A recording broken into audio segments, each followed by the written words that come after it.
अब हम बात करेंगे महिला सुरक्षा के लिए पश्चिम बंगाल की मुख्यमंत्री ममता बनर्जी के द्वारा लाए गए नए अपराजिता वुमन और चाइल्ड बिल की। बिल में किए प्रावधानों के मुताबिक महिलाओं और बच्चियों के खिलाफ हुए अपराध के मामले को 36 दिनों के भीतर सुनवाई पूरी कर 10 दिनों के भीतर फांसी देना सुनिश्चित किया गया है।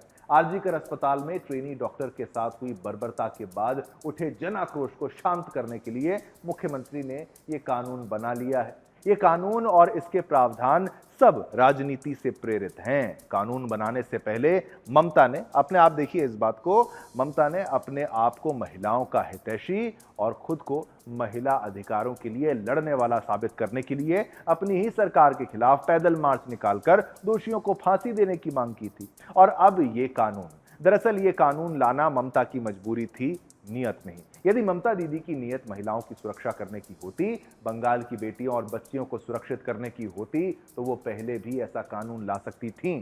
2011 में सरकार बनाने के तत्काल बाद ला सकती थीं, क्योंकि सीपीएम की सरकार के खिलाफ उनकी राजनीतिक लड़ाई का एक महत्वपूर्ण मुद्दा महिला सुरक्षा भी था। 2019 से 2021 के बीच केंद्र सरकार के तत्कालीन केंद्रीय कानून मंत्री यानी किरण रिजिजू ने ममता सरकार को पॉक्सो मतलब नाबालिग बच्चियों के साथ हुए यौन अपराधों की जांच के लिए फास्ट ट्रैक स्पेशल कोर्ट बनाने की सलाह दी थी।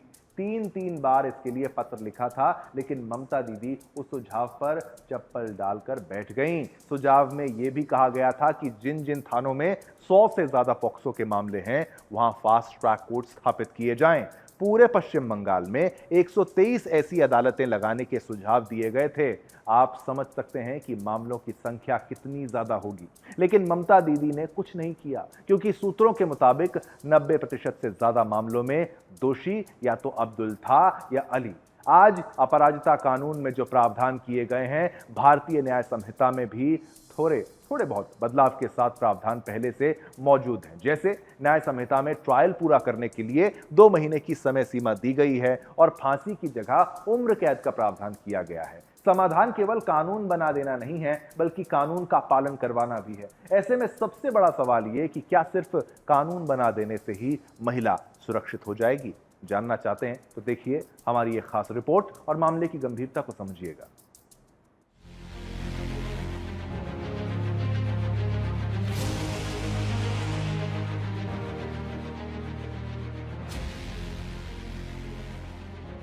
इन दिनों कोलकाता रेप केस मामले में घिरी ममता बनर्जी ने इस मामले पर अपनी सरकार की विफलताओं को छिपाने के लिए स्वयं को महिला हितैषी नेता बताते हुए अपराजिता नामक बड़ा बेहतरीन एंटी रेप बिल लेकर आई है, जिसमें 36 दिनों के अंदर चार्जशीट दाखिल करने और 10 दिन में बलात्कारी को फांसी की सजा देने जैसे अनेकों कड़े कानून शामिल है।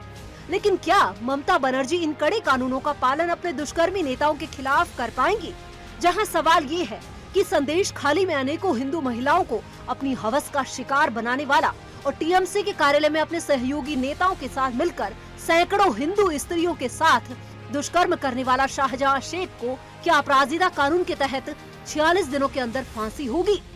क्या दुष्कर्मी शाहजहां शेख के साथ साथ टीएमसी के बलात्कारी नेता शिबू हाजरा और उत्तम सरदार भी 46 दिनों के अंदर फांसी के फंदों पर लटकेंगे? क्या दक्षिण दिनाजपुर जिले के गंगारामपुर उपखंड के बंशीहारी में नाबालिग आदिवासी लड़की को अपनी दरिंदगी का शिकार बनाने वाला प्रभावशाली बूथ अध्यक्ष नरेश राजवंशी का बेटा प्रियनाथ राजवंशी भी जल्द अपराजिता कानून के तहत फांसी पर झूलता नजर आएगा? और क्या दीदी अपने अन्य बलात्कारी नेताओं पर भी अपराजिता कानून का चाबुक चलाएंगी, जिन्होंने सत्ता के मद में चूर होकर बंगाल में महिलाओं की गरिमा को तार तार कर दिया है?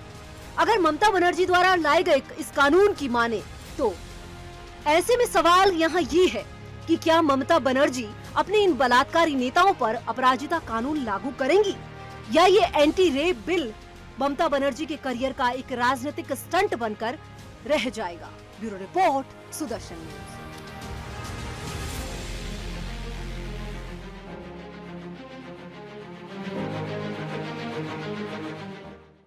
चलिए, इस खबर पर हमने खाली आपको खबर नहीं बताई, यहां तक बात सीमित नहीं है। हमने सोशल मीडिया प्लेटफॉर्म एक्स पर आपसे एक और सवाल पूछा, क्या सिर्फ कानून बनाने से महिला सुरक्षित हो जाएंगी?